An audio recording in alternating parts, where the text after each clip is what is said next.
I've watched this hearing, and time and time again, you've indicated this, you've responded with this statement: I can't give you a legitimate answer to that question. You've said it over and over again. They've asked you for details you didn't know. Did you bring anybody with you who has the detailed information that could help you answer a lot of these questions?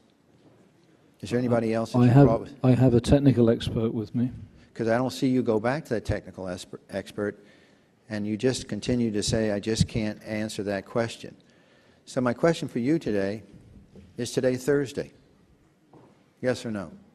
It is Thursday. Okay. Next question. The people of Florida, when I talk to them and they say there's oil spilling on the coast, would it be appropriate to say that's because of BP's reckless behavior? Yes or no? It is a consequence of a big accident. No, yes or no? Thank you. I want to follow up on my friend from Oklahoma's questions about the culture of safety at BP, Mr. Hayward, because you have stated repeatedly that since you took over as CEO of BP, that safe, reliable operations are #1 priority, correct? That is correct. And you've been CEO for the past 3 years, correct? Correct.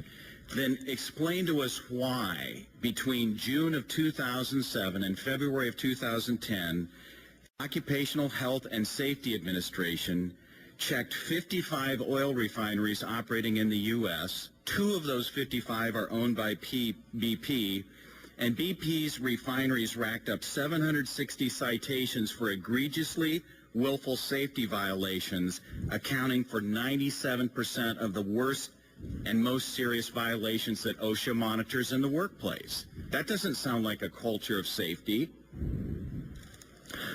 We acknowledge we had very serious issues in It's the risks of proceeding with insufficient centralizers through caution to the wind in an email just 4 days before the disaster, stating, who cares? It's done. End of story.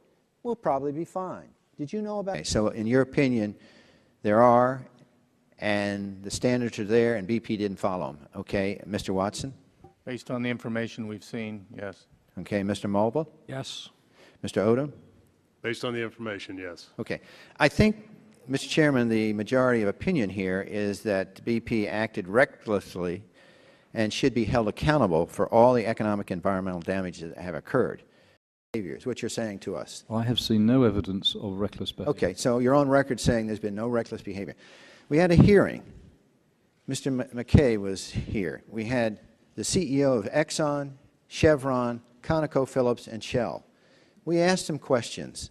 Knowing what we know today about the inconsistent well pressure test readings, would you have proceeded with withdrawing the drilling fluid from the well? Every one of them said no. Then the next question was asked to them about safety measures. Are there safety measures that your company could have taken to prevent this incident? Every one of them said yes. So you're here this morning saying your company had no reckless behavior, yet all your peers, the CEO of Exxon, Chevron, ConocoPhillips, and Shell, all pointed out your reckless behavior. Later on, Halliburton warned your company that the well could have a severe gas flow problem. Were you aware of Halliburton's warning?